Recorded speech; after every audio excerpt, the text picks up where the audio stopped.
It is Tuesday night. It is the international break, but no break here on the Mancunian way. We are back with a very intriguing topic, if I do say so myself. And can I just add, this is like going to be a segue into the main event on Thursday. Our Thursday night show is going to be really good. But we thought we'd bring this topic in for a couple of reasons tonight. But you'll see in a moment. I want to say, first of all, hello to Vader. How are you, mate? I'm good. Happy to be on this show. Kick off the week. This international break is killing me. So I'm glad I'm able to be on this panel with you guys and talk some football. Good. And there's old Richie Rich is with us. How are you, mate? Flat cap and all? Flat cap and all, yeah. Waking up, ready for a new day. And you may notice we have someone new. Please go easy on him. He is new. Xander has decided to come and grace us with his presence this evening on the Mancunian way. It's great to have him. Good evening, mate. How are you? Good, mate. Happy to be here. Thanks for having me on. Looking forward to it. Good. Xander is someone we got talking to in Twitter Spaces. Maybe young, but he's a good, knowledgeable Manchester City fan.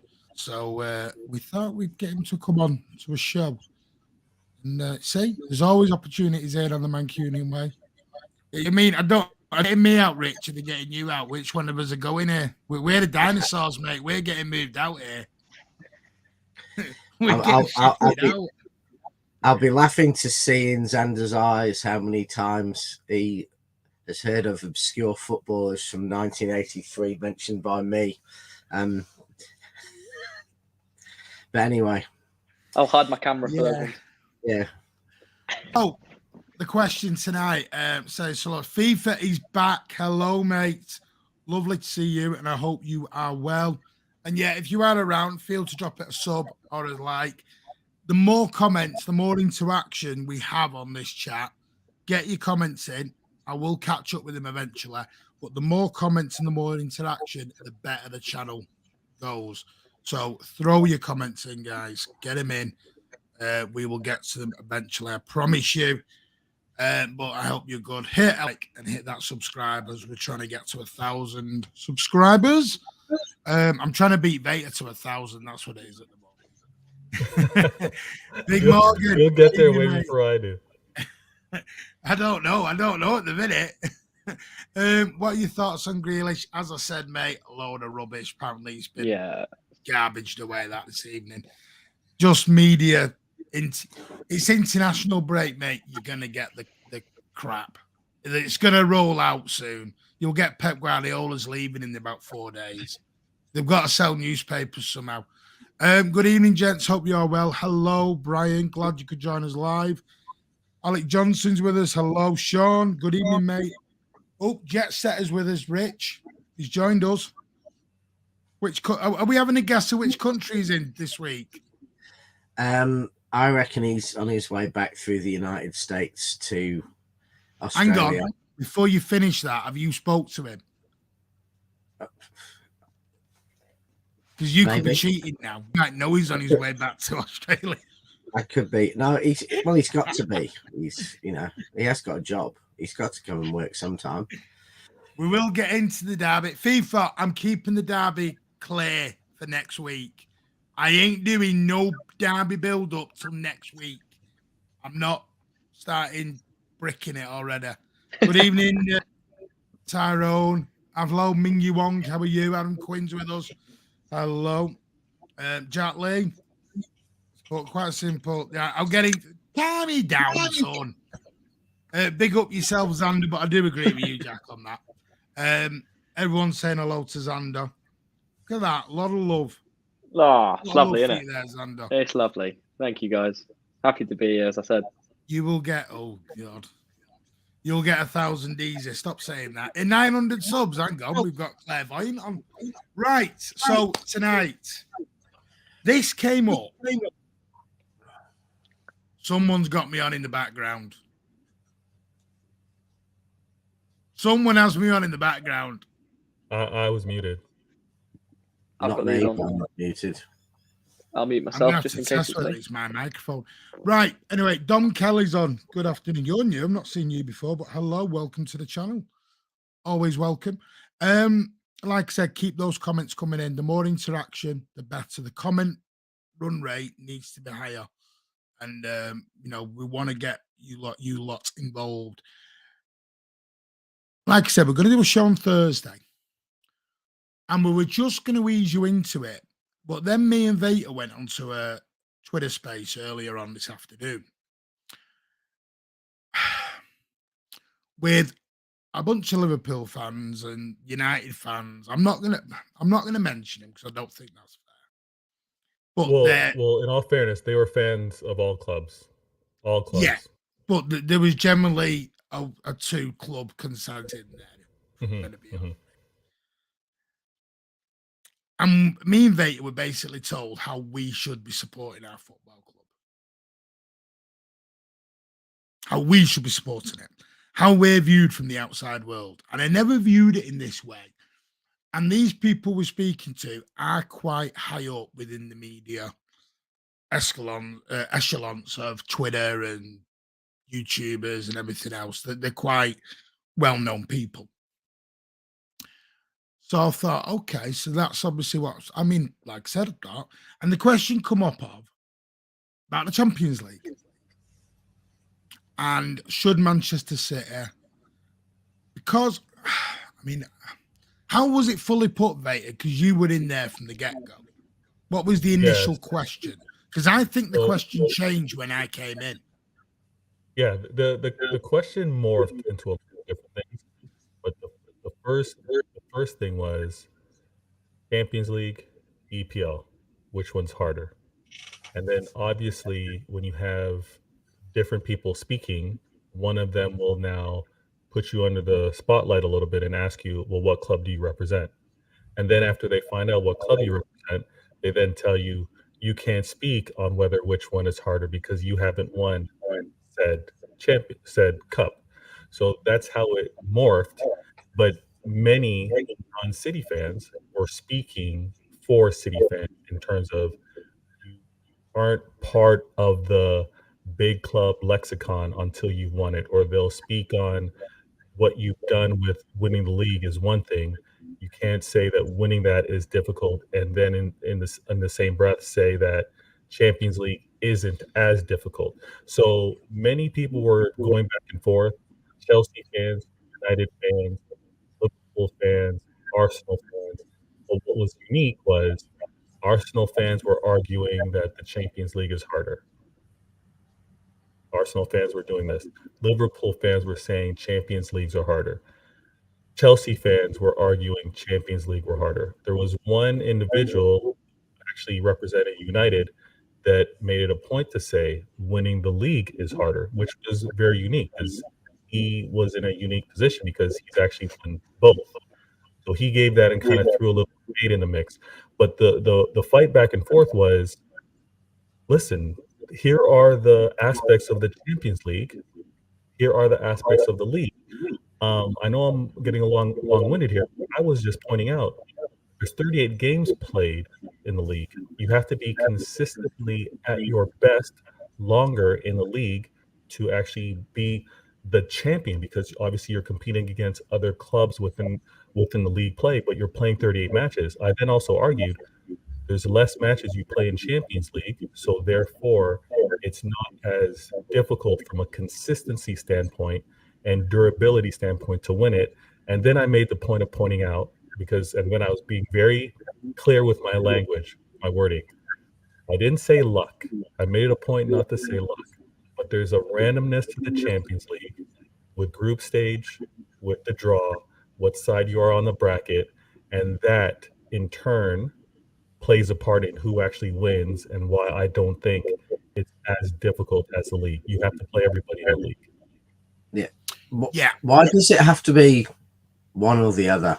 I mean, that was my to me. That's a bit of an inane conversation. No, but Rich, Big Morgan said, "Why is it bothering us?" When I say these are big people within the media, and what I'm trying to say is, on this whole channel, this whole process of this channel was to sort of bring old and new together. And what I'm finding is a lot of the newer City fans are getting influenced by these so-called higher social media people.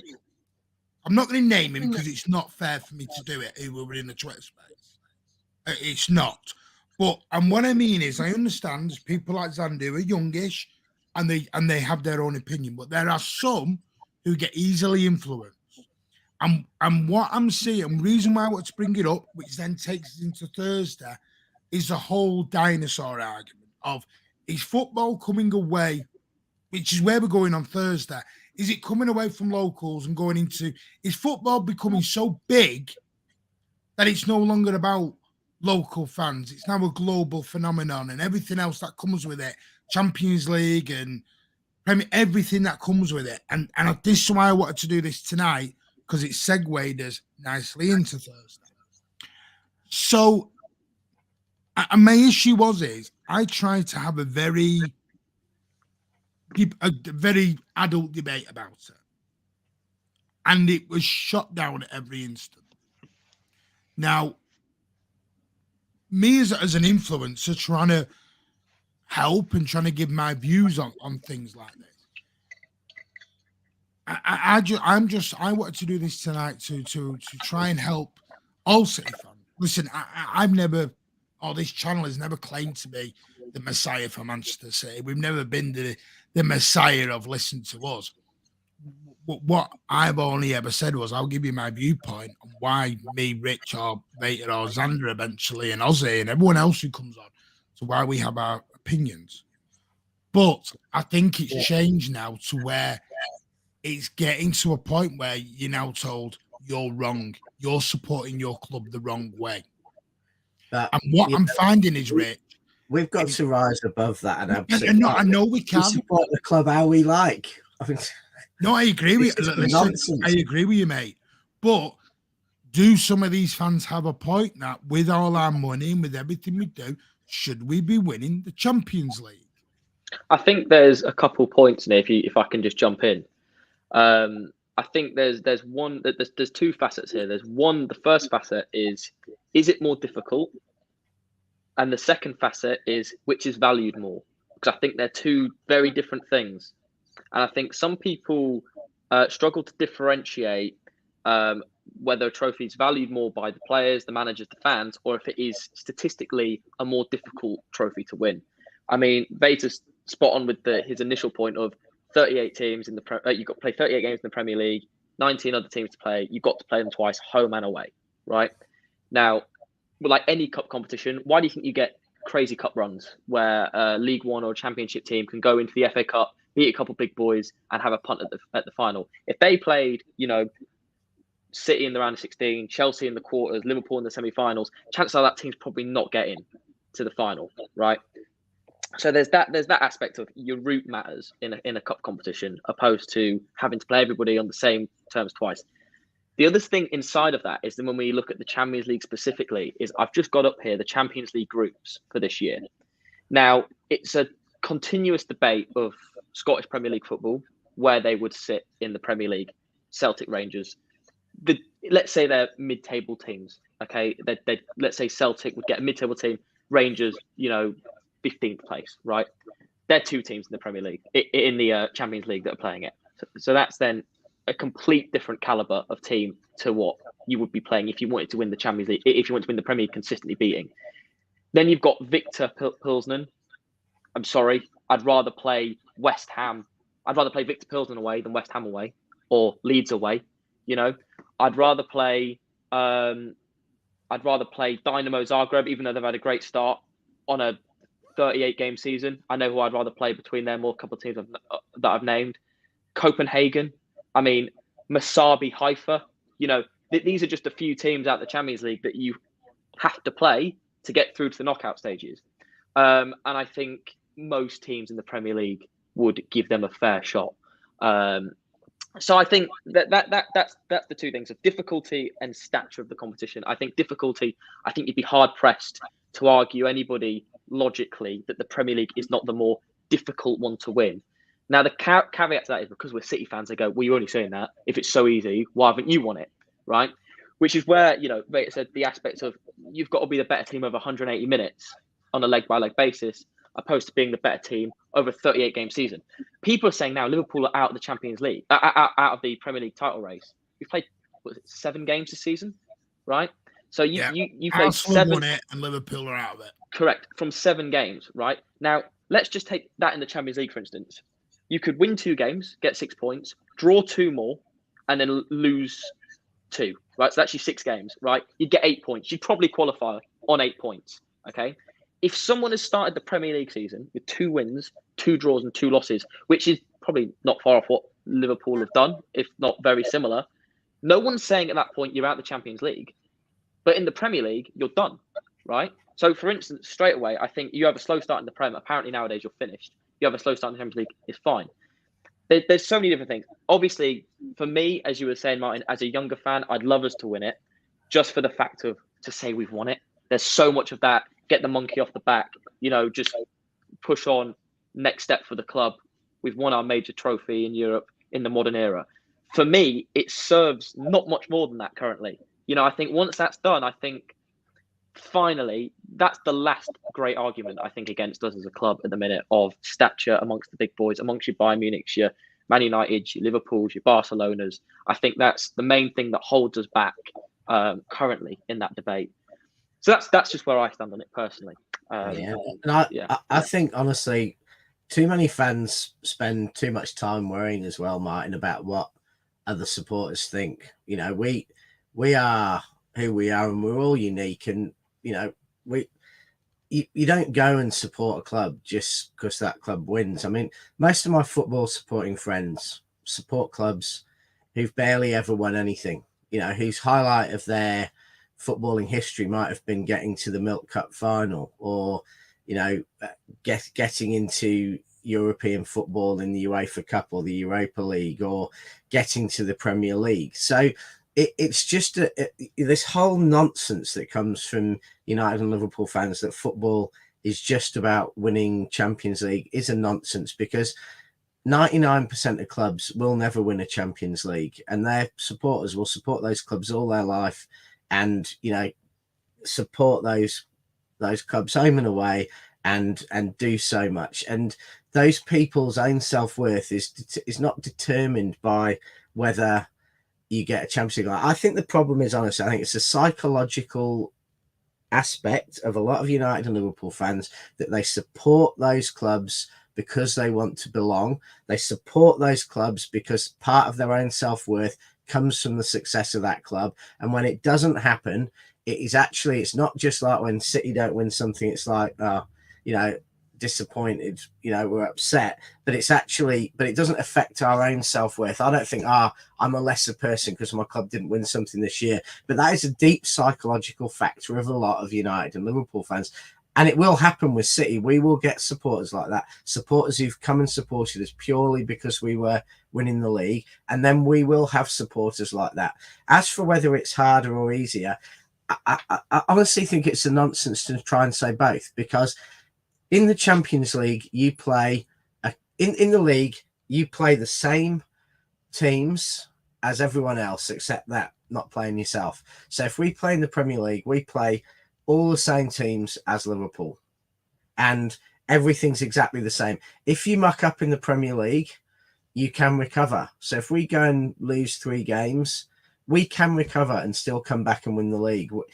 I know, as Andy said, the season's over with 6 points. That's just the media. The season's not over. The season wasn't over in 2012 when we were 8 points behind. The season, despite, last year, the season wasn't over when Liverpool were, at 1 point 13, admittedly with 2 games in hand, but the season's not over. And in the Premier League, you can come back. In the Premier League, an injury that misses a player for 1 game will have no effect on the season. In the Champions League, an injury for 1 game could be the 1 game that you get knocked out. So, and yes, there are teams that are worse in the Champions League in the Premier League, but also we don't have teams playing different tactics like, Bayern Munich and Madrid and Barcelona and all those teams to play in the Premier League. We've seen teams win the Champions League from the Premier League, Liverpool and Chelsea, when they couldn't even make the top four. So they were not close to good enough to get into top four in the Premier League, but they could win the Champions League.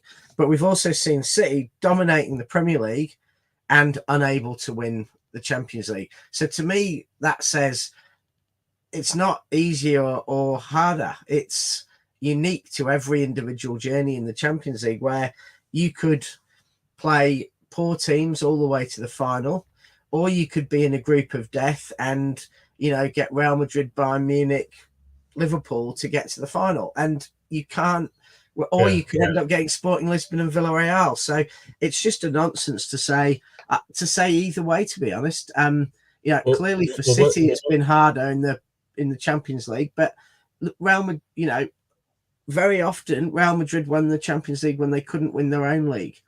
You know, it's not often the team that's won the Champions League has won their own league. So it's both. Is it time to win it, though, as an elite club? That was one of the main questions. Will City ever be an elite club? Well, they haven't won it.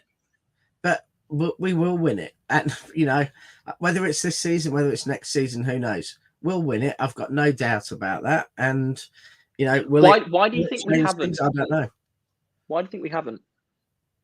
I think there's been unique circumstances in every season. I mean, I would have to go back through each season, and, you know, last season we didn't win it because of, you know, naivety and some kind of, you know, eternal deity like fate that Real Madrid were able to come back against Chelsea, against Paris, and against us when they were absolutely, you know, battered for about 90% of those knockout games, and yet they managed to win them all. So is that Madrid's mentality? Is it the mentality of the clubs that they beat? You know, was it our defensive crisis and losing players like Walker and Stones and Diaz at that crucial time? I mean, it's a bit of everything. I think the big thing. Sorry, we overplayed Rodri, and our team went into the final playing a totally different kind of football to we've built our successes. I think every season's unique in why you win the league or why you don't win the league, why you win the Champions League, why you don't. I don't think I think we try and put a narrative to it and we try and come up with an idea, but honestly, it's a series of unique events, and sometimes they go with you and sometimes they don't. Yeah, so the thing that made it such an interesting conversation is because, and again, I get it. In these spaces, having these conversations, you don't know who you're talking to. But again, you're talking with people all over the world, so they're obviously going to have different perspectives. But the thing that's funny is when you do have the conversation happening about your club, and you're not able to talk about your club. So within the spaces, you have neutrals or rival fans talking to each other, and they're putting their 2 cents on what City should be expecting, or what's prevented City from winning, to your point, or what City values, right? So when I kind of raise my hand, I get in the spaces. My point to them is, you guys can't speak for us, right? You are Liverpool, you are Arsenal, you are Chelsea, you are United. Speak for your fan base. I think the comment was earlier, you can't paint the same brush for what your fans expect, for what City fans expect. And I know that many hear it as maybe as an agenda or as a cop-out or as an excuse. But when I emphasize, and again, like Martin said, with regards to his channel and what he's been hoping to do, and with the invites that we have and the conversation that we have, is about bringing a generation. I myself, on my home and away, I don't have the home perspective.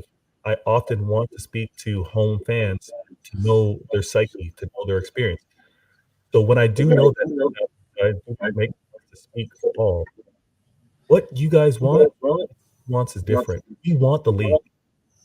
We're not hard pressed for that Champions League. There's many comments that are coming through saying I could care less about the Champions League. And when I explain that to them, they don't get it. They think that fans, all fan bases, want the same things. And the thing that I stressed, and I know they were laughing at me, they didn't believe it, but I said, The reason why we haven't won the Champions League, because we haven't prioritized the Champions League. We've always prioritized the league. And this, in this day and age, in Pep's arrival or whatever, the league has been its toughest it's ever been. So imagine winning this league and then at the same time simultaneously trying to win the Champions League. It just has not happened. And I think there's a very, very good point there, Vata, about the Premier League more generally. I mean, you know, I think the Premier League is so much harder than compared to the other European leagues that we do see Premier League teams falling over the line in the Champions League or falling at the end because their form goes. I mean, you know, I'm not one to stick up for Liverpool, but on the balance of last season, Liverpool were consistently playing at a level far higher than Real Madrid. So was City, incidentally. But I don't think we lost that game because of fatigue. But Liverpool looked absolutely exhausted in the final. And you combine that with the fact they have the worst defensive right back in world football.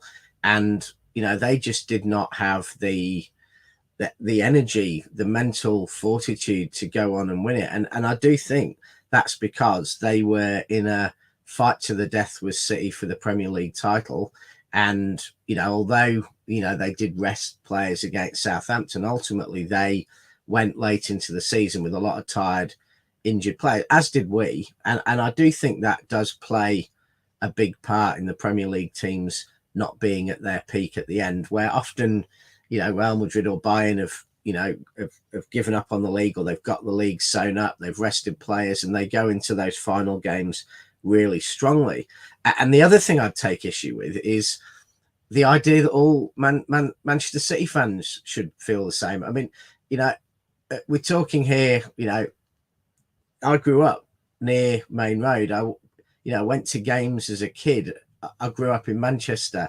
You know, being a City fan, we were pretty rubbish for most of that time. So being a City fan was about, you know, your local community. It was about doing something locally. It was about being, you know, what you did on your Saturday afternoon. It was about wearing the kit down at Fog Lane Park, playing football with your mates and having Blues against Reds with the City fans playing against Liverpool and United. I mean, that's what football was about. But, you know, I live in Sydney now, and, you know, I see, you know, kids, teenagers, adults supporting City who've grown up in Sydney. They've grown up, you know, in an era where City were winning everything. So it's absolutely impossible for them to have the same views and the same opinions and the same ideas as I do, because they might care far more about success. They're watching City as you know, going back to your point, Martin, they're watching City as a product, almost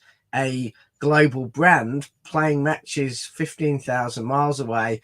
And, you know, they know a lot about today's football. They appreciate the brilliant football, but they don't know anything about, you know, growing up in Manchester, about, you know, playing down your local park against the things, about, you know, being below Stockport in the league, about, you know, signing someone like Lee Bradbury from the Army as your top player. They don't know about that. So I don't feel I can speak for all City fans. I can speak for me. I can speak for a few dinosaur Manx. But even then, can I speak for dinosaur Manx? No, because I live down here, and my experience of the last, you know, decade or two has been more like the experience of those kids, you know, running around Sydney with City tops on. So we're all unique, and we should speak for ourselves. We shouldn't try and paint. Yeah, no. Listen, I'm not saying the channel should.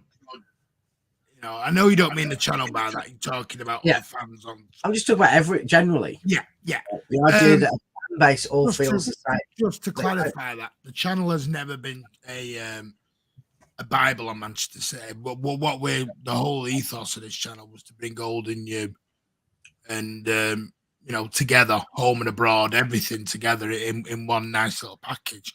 Because we saw that the gap was widening, sadly, because some fans are influenced by social media presence, and they are influenced by it. You know, Xander himself was a young lad. He's been on Twitter Spaces where he's seen young City fans bitch and moan about 0-0 at half time and the Champions League isn't winning and this, that, and the other. And you know what? You know, I mean, I'll go back something. I remember 2008, 2008, 2009.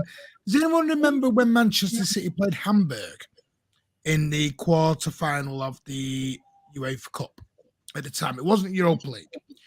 That was the one with the best atmosphere we've ever had in this is where I'm coming to. Yeah. The atmosphere that night put hairs on the back of your neck. This is still a UEFA competition, may I add. We had been taken over by this point. We weren't the Manchester City that we know. We were in the Newcastle phase of a takeover. You know, brand new excitement. We had players like Felipe Caicedo up front, who apparently, I only found out the other day, still playing football at the ripe old age of 77. But it just feels, I know he's not, it just feels like he was about 77 now.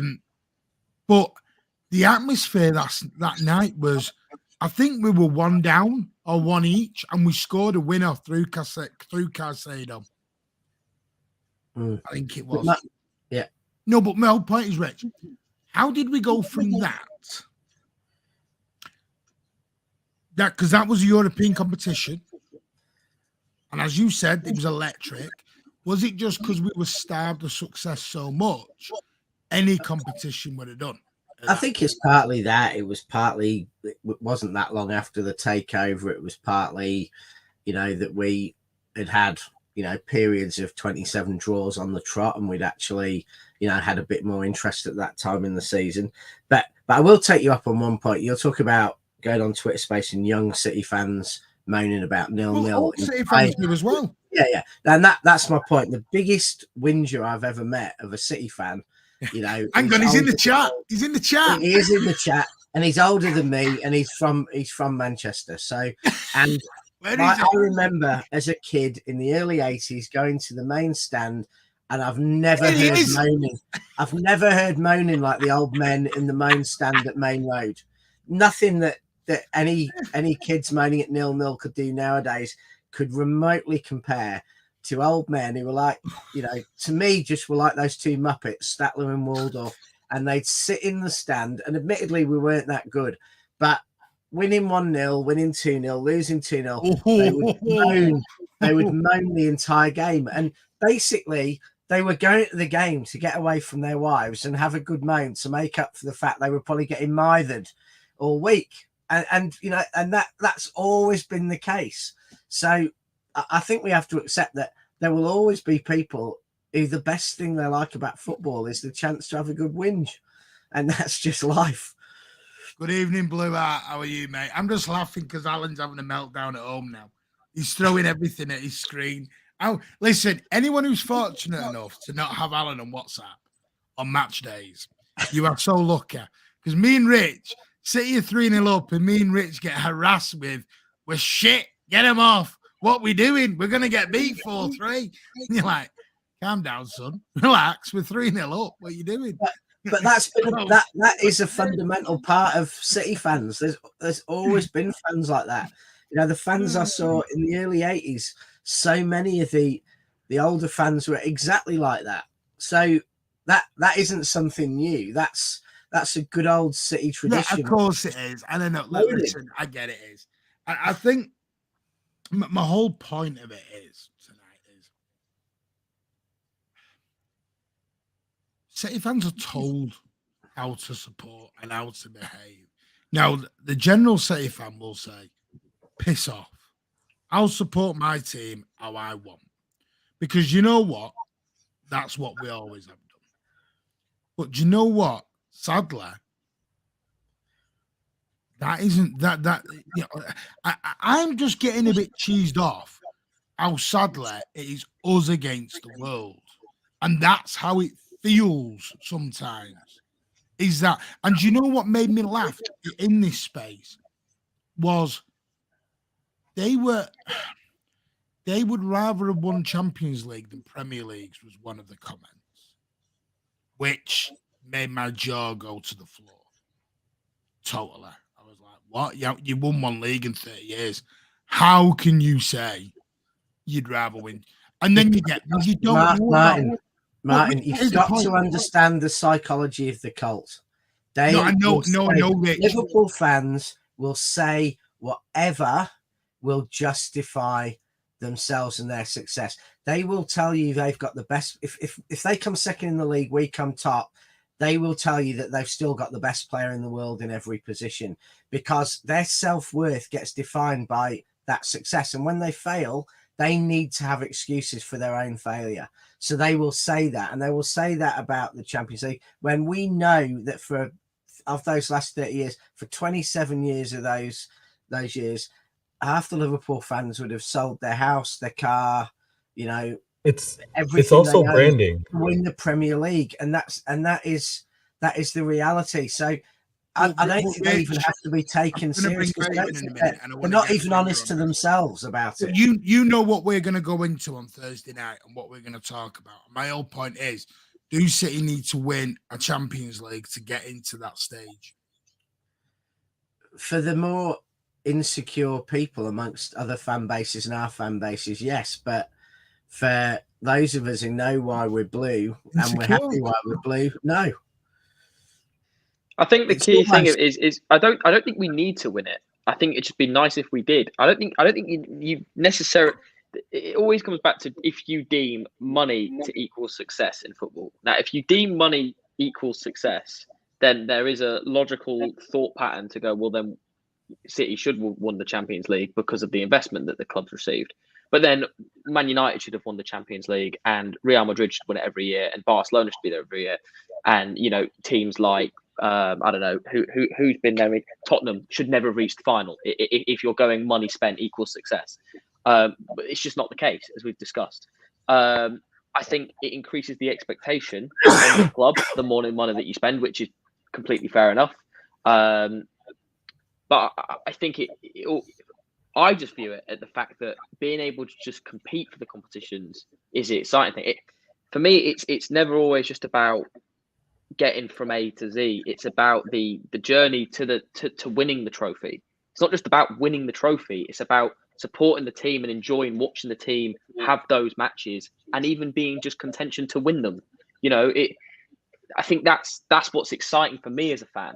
It's not necessarily whether we lift it at the end. If we lift it at the end, fantastic. We all get to celebrate and we all get to, rub it in everyone's faces and we're the best team. But it's about enjoying the moment and the players that we've got, or that we're lucky enough to have that play for us. We've got some fantastic players. Because golden eras don't last forever. You look at any major club around Europe, 10 years time, I'll be baffled if we're in a remotely similar position to the position that we're in now. Because they, it ebbs and flows, things come and go. You look at Arsenal, you look at United, you look at Liverpool, even look at Barcelona recently, how they've transitioned. So I think we should just look at it as a fact of we've won 4 out of the last 5 Premier Leagues. I mean, there's this whole thing of if Pep doesn't win the Champions League, has he been a failure? At that point, I just disengage in conversation. So, I mean, to have won as many bits of silverware as, and to have the point tallies, and it's just a non-starter for me. There's a level of incredible branding that's been applied to the Champions League. The most prestigious, the most sought after trophy in football. That's how they've built up this brand to be. So I get it how some fans are like, I want this shiny toy. I get it. Where I'm trying to explain that it's different for us, and that's why I had to change my background, because this is actually in Manchester City's training facility. Every player, young or old, they see this. Those who forget their past compromise their future. We have a past, and that's why it's so unique for other rivals not to understand. And when Martin was talking about how you could care less about Europa and what they've done to us in the past, and why the trophy and why this tournament doesn't quite mean the same, he was talking about this in the space as well. They don't get that part of it. They don't understand how we're kind of whatever. I want the league. I want to prove that I'm the best at home, which all of us move from first. We want to prove that we're the best at home for 2 key reasons. That's how we are. And two, we know the league doesn't allow someone that isn't the best to win. You can not be the best and champions can win. So you can go around and say you're the best in Europe, but depends on how the draw was. It depends on a little bit of random luck. No, but they didn't know. But they didn't want to know about the draw because I had a point of. It's basically now I know it was social media crap. I get that. It was bad. I mean, I'd say some of it was banter, but it actually wasn't. Some of it was dead serious. And the comment was, "You got beat by Leon. You got beat by Monaco. You've got no excuses for that." So I said, "Well, if you think beating Villarreal and Benfica is an achievement to get to a final, you know, to me, I don't want that." And the words back were, "Give Villarreal some respect." So I said, "Well, give Leon some respect then." No, you're not allowed that. And that's when, and the sad thing is, this is my whole point, debates end then, because it's no longer a debate, it's then an agenda. It's then an agenda. And it firmly gave me my, and I'll be honest with you, I did, by the way, I didn't get kicked out of space. I thought I lost my signal. But what I got told was, and me and Betty both got told, come back to us when you've won it. I'll be straight with you, and you're not going to like this, and I'm sorry for my language. I hope we do win it one time. So we take a great big shit in the middle of it, in the middle of the pitch, walk off, and leave the thing there. I couldn't give two tossies about the damn thing, because I think it was Jack Lee who said it earlier on. We could win it every year. And what you'll get is City and PSG have took the prestige away from the competition. But so, Martin, you've got to start enjoying the fact that those fans saying that are so insecure that they can't just congratulate and accept it. And that's the thing. You are talking to people who are that insecure that they're going to behave like that. So you just laugh in their face and just realize that, you know, perhaps, you know, the fans who are a bit more secure in themselves are just a bit more grown up about life. And no, Rick. Some of these are 40 and 50 and older than me. You can be 65 and deeply insecure. It's not. Are you talking about Alan again? No, I'm not. No, he's just a whinger. I'm not going to talk about. I'm joking, Alan. It's a joke. No, but actually, Alan is a great link with. You know, he makes me nostalgic during the games, thinking back to 1983 and getting pulled back from 3-0 up against Bournemouth and stuff like that. So, you know, well, that was probably about 87, but that's a good thing. But I'd almost flip this question to the three of you and actually say, is us having not won the Champions League the last bit of true City roller coaster, you know, the true City of, you know, taking, you know, failure out of success, etc. It's not winning the Champions League the last thing that keeps us linked to our past. And if we do win the Champions League, is that actually going to kill off City and that link? This question, that link?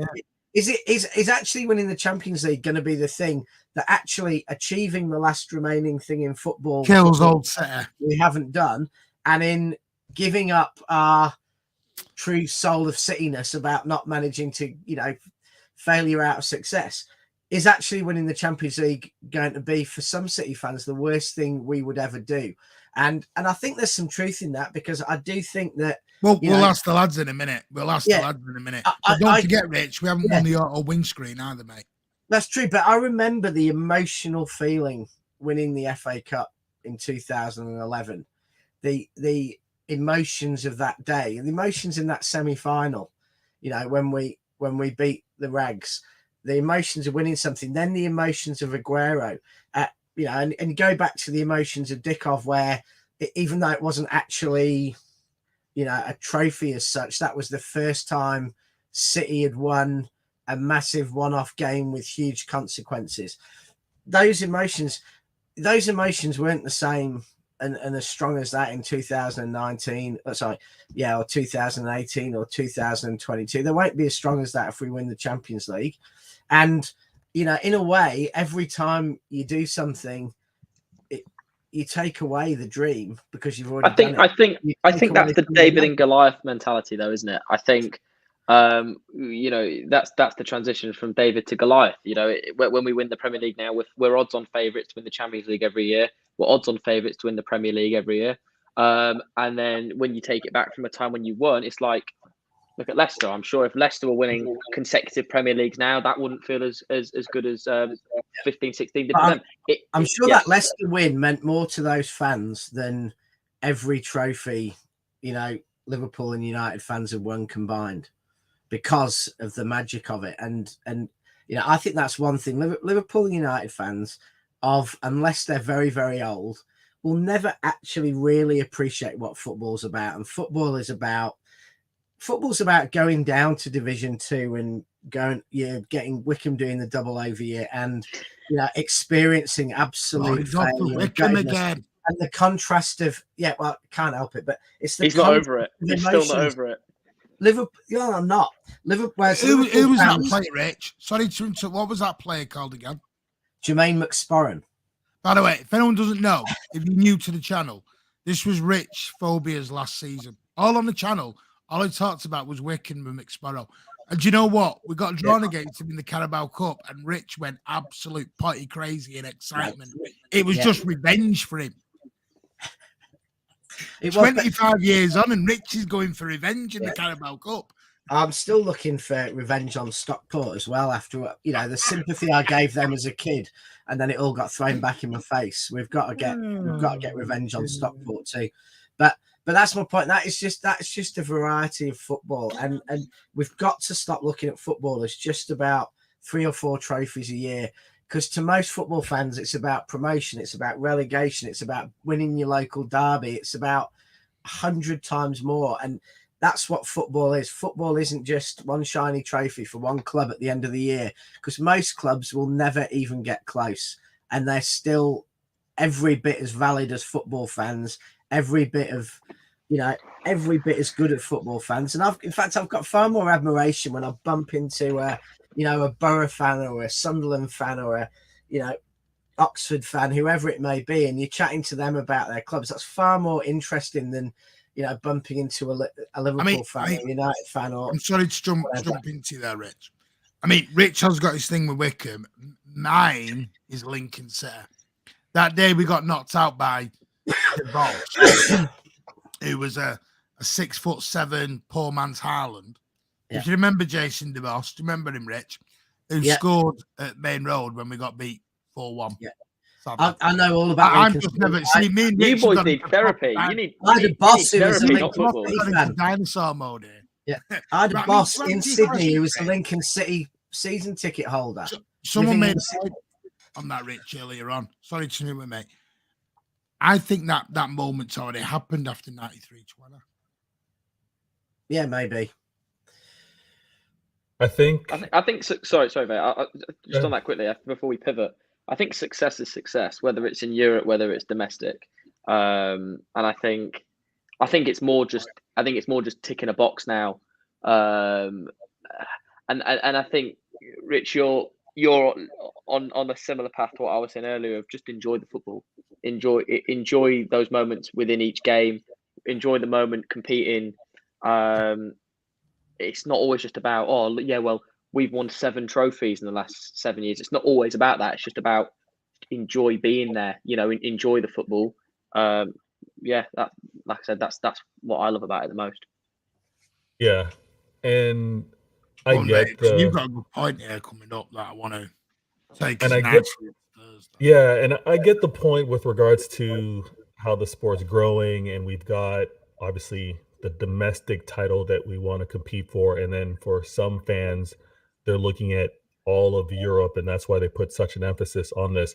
But it's actually, and a lot of this kind of came through last week when we were kind of talking about, Martin mentioned it earlier, All-Stars. We talked about Todd Bowley. I mean, even when we look at the number of U.S. owners now in the EPL and the clubs that they have, they don't have these clubs because they're not good business. And one could also argue that is poorly managed or owned, you would say these clubs are, they're still growing in terms of popularity, in terms of brand strength, in terms of revenue. Xander mentioned Tottenham. What real success in a football sense have they had? But they're profitable, right? They're an attraction. And it's not with regards to hardware. Sadly, I think the sport has been big, but it's now got the spotlight. Look at these US owners that are coming in. The sport is so big that I think if they continue to pursue the dollar, if they can continue to pursue revenue, that because of that, there's only a certain size of population for the local fan. There's only so many people that make up the local fan. If the true pursuit is for maximum revenue, then they're going to be trying to draw the eyes and attention of the out of Manchester City fans to talk about City specifically. And I pray, I hope from an ownership standpoint that they keep that quote in mind behind us. I want them to make sure that the past remains in their thoughts with regards to what they pursue in the present and not looking to devalue or not have an emphasis for what is locally grown or what was the local origin of the club. And that's what the whole part of tonight leading into Thursday is are we on a journey? I'm going to ask all of you this, and then we'll close it. And then we're going to leave it to Thursday. Are we on a journey where the local or the locality of the club and the locals, because of how big the game is and the influence that certain people have, because we can all bitch and moan and complain. Some of these Twitter followers and social media spaces and everything else, they have a big influence. Whether we like to admit that or not, they do. And I don't mean little old me and Rich. No, I don't mean that, or Ozzy. I don't mean us, or Vater, or Xander, or anyone else. I'm talking about people who have. I mean, you look at the other guy, Mr. Goldbridge, who has made a fortune working his backside off. Do not get me wrong. He has made a career out of doing this. But he's done it on opinions and controversies, and everyone follows him, and everyone agrees with him. For everyone in here who he talks a load of shit, doesn't have 1.5 million subscribers because people don't believe what he says. So my whole point is here, are we losing the locality here of football? Is football going too big to the point of little, like you just said, Rich, little old Manchester City, is it dead anyway and we just can't see it anymore? Are we too old-fashioned? Martin, right. Two things here. One, Goldbridge has his followers not because everyone agrees with him, but because everyone has a strong opinion on what he says. It's the talk sport model. It's the tabloid model. You say something. He's now on talk sport, Rich. Yeah, but people have either got to agree with it 100% or disagree with it 100%. Because if you say something that is controversial, you'll get people either hating it or loving it, and they will engage. And that's what that model's all about. So a lot of those things said may not be an honest opinion. They're just about either riling someone up to get them to respond or riling them up by getting them to agree. But football will always come back to us as individuals.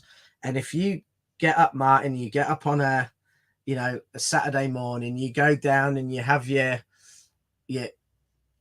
pie and chips for lunch or whatever it is you want to do in your pub with your mates, with your dad, with your son, with your family, whoever it may be, and you go along to that game and you watch that game, you can still have that experience. Yes, you won't have blokes in flat caps drinking bitter from the the Woosnam bar or whatever, but you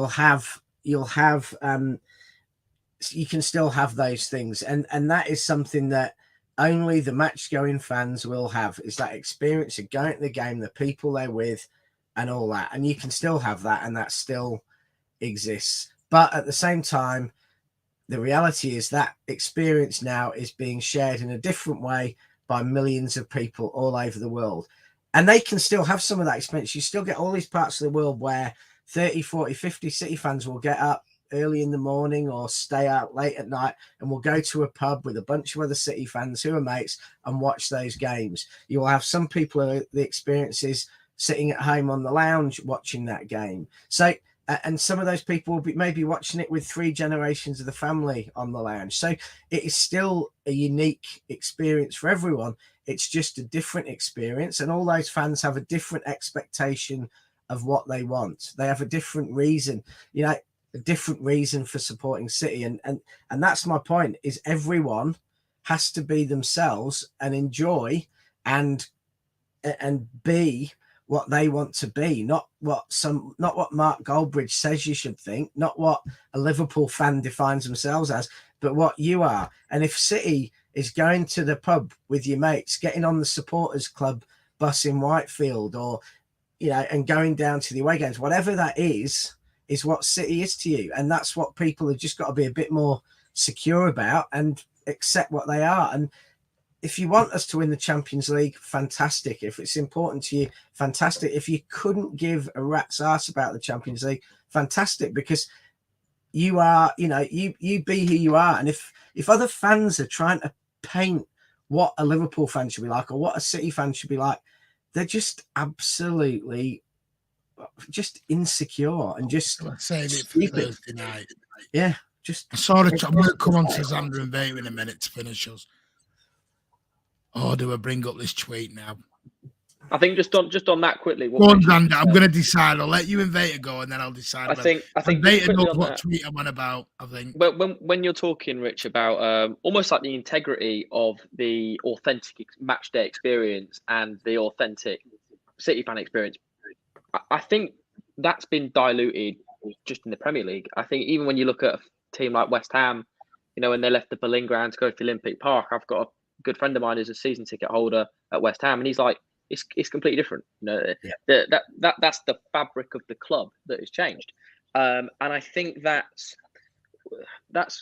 success or no success. That's just the sport now, and I think, like you said, you can still go out and seek those experiences if you want that experience still, but that is no longer the dominant way to experience the sport, which I think is kind of what we're saying. But I think that's inept of any just City environment. I think that's just the Premier League in general. And I think if you swim in the river long enough, then your coat's going to be drenched in the same water, whether you're succeeding in it or you're just in it. So that's my opinion on it. But yeah, I'll let Vader speak. And that's fair. I think I don't even know what to say. Honestly, I think we've said so much with regards to interacting with the chat and the comments, and we're on the same page with what we expect from City, what we want from City, what City means to us. So how this all started, and I love this show. Martin and myself were never pressed with what was happening in the spaces, right?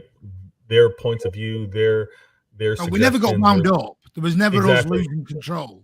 Exactly. So, but I did find it a very interesting combo. And I'm glad that we were able to also talk more about it with all 4 of us tonight. Moving forward now, the Champions League will always be you still haven't got it until you get it. And will it define us though? It won't define us. It won't define us, but others will try to define us by it, right? So us as City, no, it's not going to define us, because again, and I love this line because it's so fitting. Martin, you said you'll say it until you're blue in the face. We want the league. So when that's always our pursuit, nothing else will define us. Now, rivals and outside and media, because of how successful we've been, and again, they're going to look at how well we've invested, how well we've grown as a club. They're looking at the same checklist that Xander mentioned and said, well, you haven't done this yet. So they're going to hold that over us. But again, as a club, it is not even remotely close to a priority for me. Okay. T-Rex has cleared his throat. I'm now about to do my raw. To answer everyone's question, do Manchester City need to win the Champions League? In my opinion, no. I have a saying, and it's very, very apt that Bates put that as his background. I have a saying: you cannot embrace the future. You cannot embrace the future unless you respect the past. My whole worry is that respect of the past is getting less and less. That's my worry here, and it's getting less and less because of these social media people that are, whether we like to admit it or not, they do influence some of our fan base. They do. People do choose to be influenced. That's fine, but they do. I'm going to mention it. I saw a tweet today on a video on Blue Moon Rising TV of a fan who was not very happy with Guardiola in his first season. Now, I understand. Was he a bit overreactionary? Of course he was. But as someone like everybody else in the chat who was there during Pep Guardiola's first year, there was a lot of fans not happy with Pep Guardiola in his first year. Trust me now, there was a lot more unrest than we like to admit there was in that first season of Pep. There was a lot of questions. There was a lot of City fans saying, doesn't work his system over here. Don't work. We don't want to admit that, but yes, we did. Some of the abuse and the media as and well. The Sorry, media, Martin. some of the abuse that guy took, or that clip took, excuse my language, fucking dinosaur, old man, and I'm just like, right, I get he went over the top, but this is my issue at the moment. People like me and Rich and Vader, whether Vader would probably get called a dinosaur when they look at him and think he's no spring chicken. He is 21, but he's no spring chicken when he looks at it. But in all seriousness, we will get labelled all the exact same. All I'm trying to do is ignore it, like Rich said. We are one club. We are one fan base. I don't care if you come from America, New Zealand, or Timbuktu. I could not care where you come from. If you support City, bleed blue, and love it, love the football club. Yes, moan, bitch, and complain. That's what fans do. But do not let anyone outside of Manchester City tell you how to support your football club. In fact, don't let anyone outside yourself tell you how to support your football club. Because that, you are doing yourself a disservice by doing that. You support your football club how you want.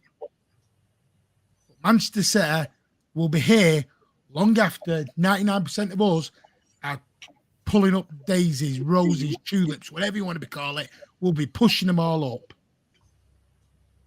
And that's what you got to remember. The Champions League will come. Does it define us? No. Do the trophies define Manchester City? No. Do you know what defines Manchester City? You. As fans, you define the football club. And don't let anyone ever take that away from you. Ever. So there you go. Takes us nicely into Thursday night. We'll get into more of this. There we go. And that's not a dig at anyone, by the way. I'm not digging anyone out. Everyone's allowed their opinions, but I just think we're all blues. Wear it. Anyway, big thank you to Rich. Cheers, mate. Yeah.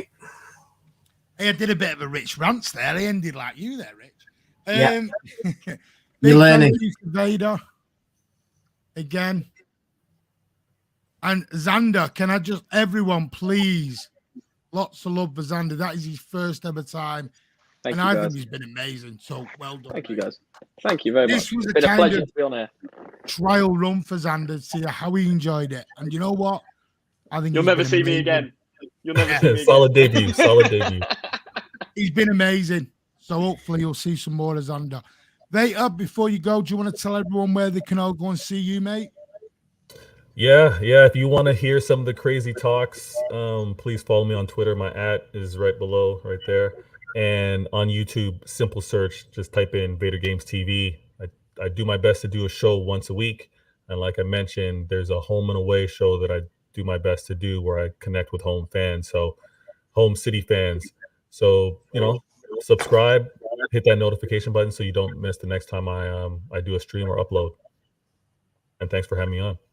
Thanks to the Thunder. chat as well. The chat's been great tonight. Thanks for Yeah. the love, Big guys. thank Appreciate you that. for all the chat. I'd say you all out, but there's been absolutely shitloads of you. Thank you tonight. Xander, do you want to tell everyone where they can all go and give you a follow, mate? Yeah, I mean, really, the place I talk about football is just on the Twitter, which is just Man City Status 1. So yeah, hopefully I'll be on here again sometime. So if you miss me tonight, then there'll be other chances. But yeah, that's the Twitter. Yeah, he's Man City Status is his Twitter at Man City Status. Go over and give him a follow. And Rich, you'll see Rich on here. Oh, he's gone. He's gone. Boom! That was Mike and left. so well. Yeah. Yeah. But yeah, we'll be back on Thursday. Hopefully I've still got my guests to come on Thursday. Rich is back now. Whoa, was you like piss off see you then? I don't know whether my Wi-Fi's cutting out for a second or what, but it's never That happened was before. like the but most twice today. tastiest piss off in the world. Yeah, it's happened twice tonight. They're all loving you, Xander, mate. I mean, Yeah, thanks, guys. You. Thank you, guys. It's really kind of you. Made me bald. Listen, City made you bald and saved you thousands on shampoo. Think of it that way, mate. Yeah. Yeah. Cheers, Blue Out. We'll be back Thursday night, 9:30. Hopefully, I can get this guest on. I'm waiting on the full reply, but he has said he's coming on. Take you care. Take you care. Jesus, Rich. I went all Welsh then. What happened then? Take you care. Jochen What van was der that? Later. See ya. What was that? I just went Welsh. I don't think you're capable of reaching such heights, Martin. Big thank you to all. Make sure you hit the like button, hit that subscribe button. Go and give Vader some love. Subscribe to the at Vader Games TV, and also Xander at Man City Status. Take care. We'll see you Thursday. The dinosaur exhibit will be back open 9:30. Mancunian Way, and don't forget tomorrow morning the City News in 10 is back 7 a.m. Make sure you tune into that. We'll see you tomorrow morning, or some of you Thursday night.